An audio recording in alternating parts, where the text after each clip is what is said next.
Саламатсыздар ма балалар? Қал жағдайларыңыз қалай? Ал енді балалар, бүгінгі сабақты бастайық. Бүгінгі сабағымыздың тақырыбы «Наши заповедные края». Урок 29. Бүгін біз Қазақстанның жерінде орналасқан қорықтар туралы айтатын боламыз. Упражнение первое. Прочитай текст. Текстті оқы дейді.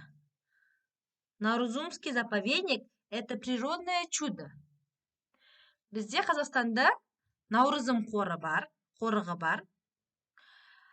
Ол өте керемет жер. Завораживает сказочная красота сосновых боров. В мае появляются великолепные тюльпаны. Там живут редкие птицы и животные. Серый журавль, лебеди, пеликаны, косули. Этот заповедник включен в список всемирного наследия ЮНЕСКО дейді. Ал енді, балалар, бұл Наурызым қорығы өте табиғатының әсемділігіне сөз жоқ дейді. Бұл жерде керемет раушан гүлдер, өте ерекше, басқа жерде қайталанбайтын, өте аз қалған құстар, жануарлар, аққулар, пеликандар өмір сүреді. Бұл Наурызым қорығы дүниежүзілік ЮНЕСКО ұйымының тізіміне енген қорықтардың бірі. Енді балалар, мына жерде сұрақ болған екен. Что появляется в заповеднике в мае? Май айында, яғни мамыр айында заповедникте не пайда болады? Мына жерде бар жауап.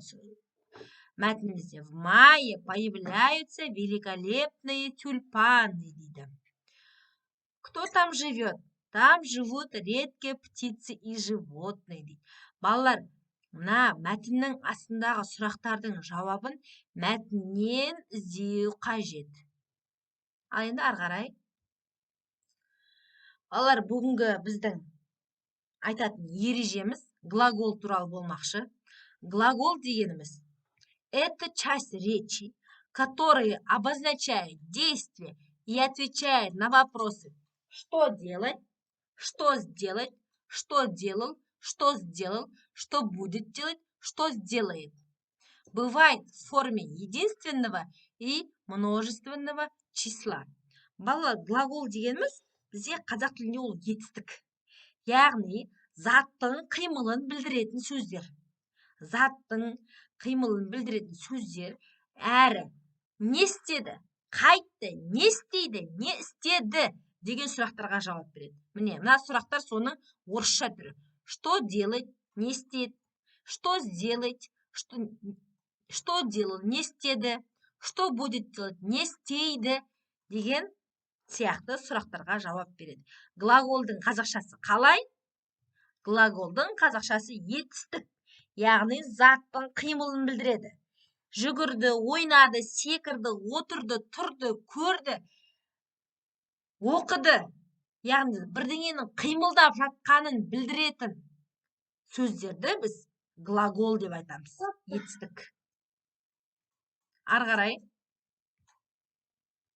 Упражнение второе. Прочитай и запиши. Оқып және жазып ал дейді. Я однажды видел, как быстрая чайка и белая туча летели на перегонки. Березовая роща махала им веточками. Мен бір күні дейді, тез ұшатын шағала мен ақ бұлт бірге жарысып келетқанын көрдім. Ал орманның ағаштары оған жапырақтарымен қол бұлғап тұрғандай болды.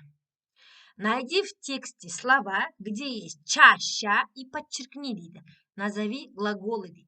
Балалар, осы мәтіннен ішінде чаща деген әріптер тіркесін көрсеңіз, астын сызуымыз қажет. Мынада бар ма? Мынада жоқ. Чайка дегенде бар ма? Ча, міне. Чайка. Міне. Чайка сөзінде ча тіркесі бар. И белая туча, міне. Туча.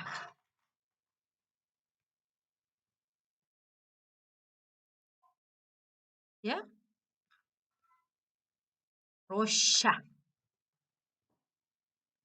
түсіндік па? Ча, ша сөздері бар, әріптері бар сөздердің астын сызып шықтық. Енді балалар, назови глаголы. Мына жерде глаголдарды табайықшы. Глаголдар жайында мен не деп айттым? Яғни заттың қимылын білдіретін сөздер. Міне. Я однажды видел. Что сделал? Что сделал? Видел. Көрдім. Міне. Бұл глагол. Ал енді екінші глагол табайық. Ол бізде что делали? Летели. Ұшты. Махала. Қол бұлғады. Бұлардың барлығы балалар глагол. Міне. Видел, летели, махала. Ал енді бұл жердегі міне видел сөзі бұл единственный число. Яғни жекеше түрдегі глагол.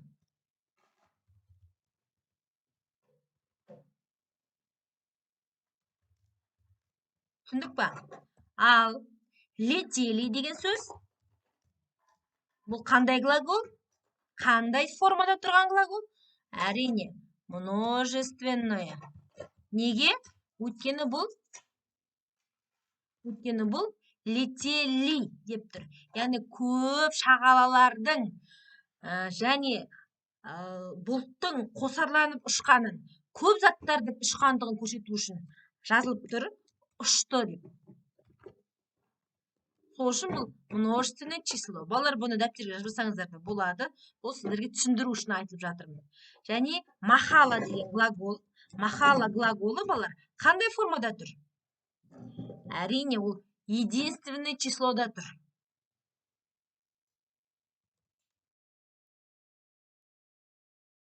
Числода тұрған глагол.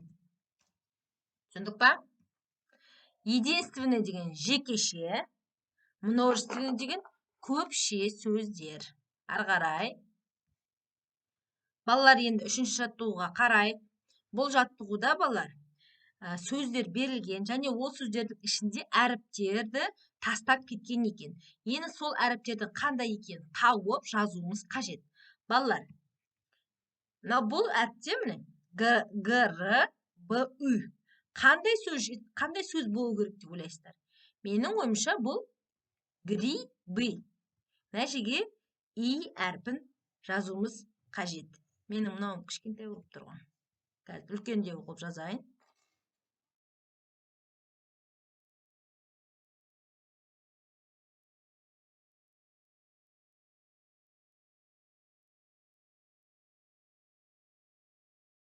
Грибы. Мына жерге вода деген о әрпі жазылады. Ана жерге трава әрпі жазылады. Балалар, сонда грибы, вода плюс трава деген сөз. Енді осы әріптерді сол күйінше р-дан кейін и-ді жазамыз, мына бірінші тұрған. Одан кейін оны жазамыз және а-ны жазатын боламыз. Сонда қандай сөз шықты бізде? Природа деген сөз шықты. Балалар, түсіндік па мынау дейтін? Ал енді балалар, мына природа сөзіне сөйлем құрайық. Ол үшін бүгін біз табиғатты аялау туралы сөйлем жазғым келіп отыр. Табиғатымызды сақтап қалу жөнінде жазғым келеді.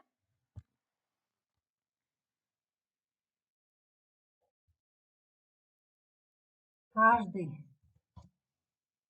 человек должен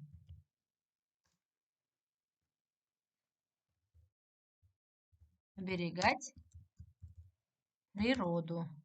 Әрбір адам өзін табиғатын аялау керек деген сөйлем жаздым. Ал енді ары қарай жалғастырайық, балалар. Ал енді балалар, мына жаттығуға көшейік. Балалар, бұл жерде мына табиғатқа, суретке назар аударайықшы. Және мына жерде 3 жануар берілген. Бұл қандай жануарлар? Алматы қорығында қандай жануарлар бар? Бұл жақта да балалар бағанағы Наурызым қорығындай басқа жерде кездеспейтін аз қалған әлемде әртүрлі жан жануарлар кездеседі. Олардың бірі мынау арқар, екіншісі снежный барс және олень бұғы, иә?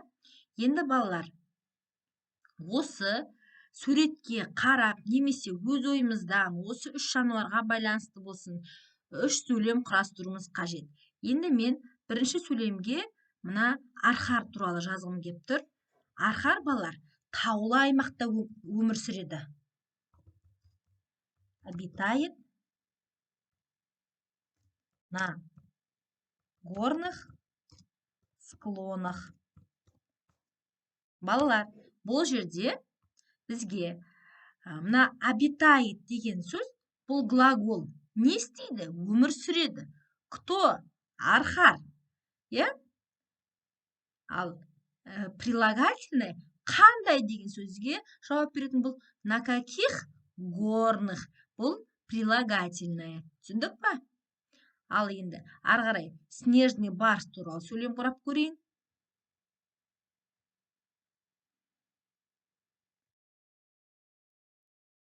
Снежный барс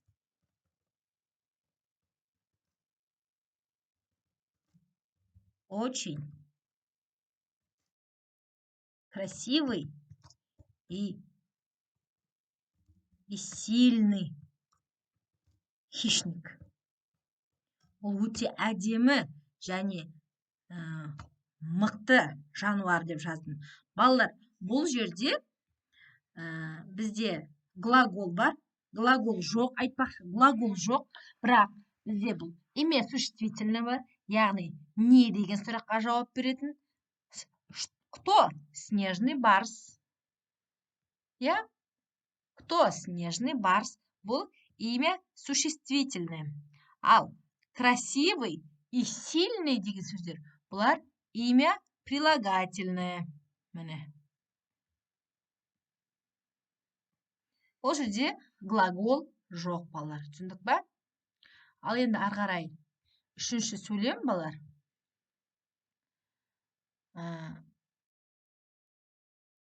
Мына олень туралы жазатын боламыз. Яғни бұғы туралы.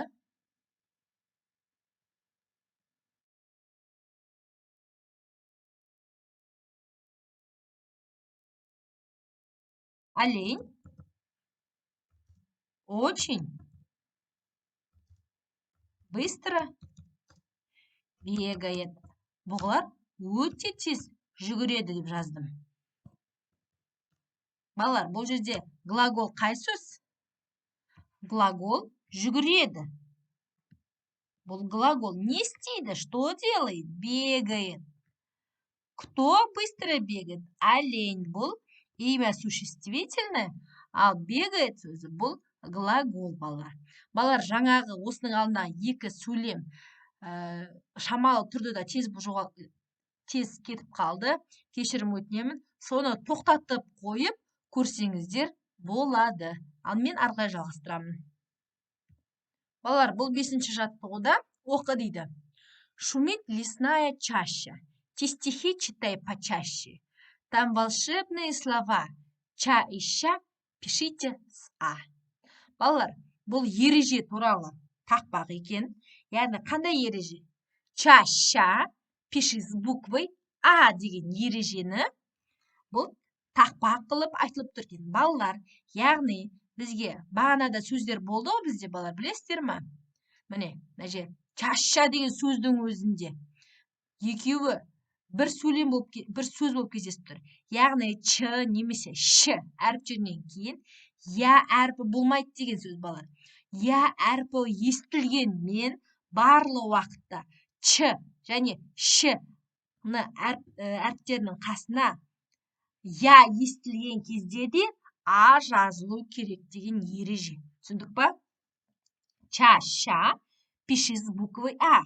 Ча мен шаны А әрпімен жаз деген ереже. Ары қарай. Енді балалар, обоснуй дейді, дәлелдеп берді. Вспомни семейные правила. Любить, помогать, охранять, оберегать. Балалар, отбасылық ережелерімізді есімізге түсірейікші. Жақсы көру, көмектесу, күзету, қорғау, қоршау деген мағынаны білдіреді.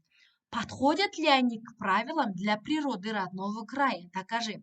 Бұл сөздерді біз өзіміздің еліміздің табиғатына қолдана аламыз ба?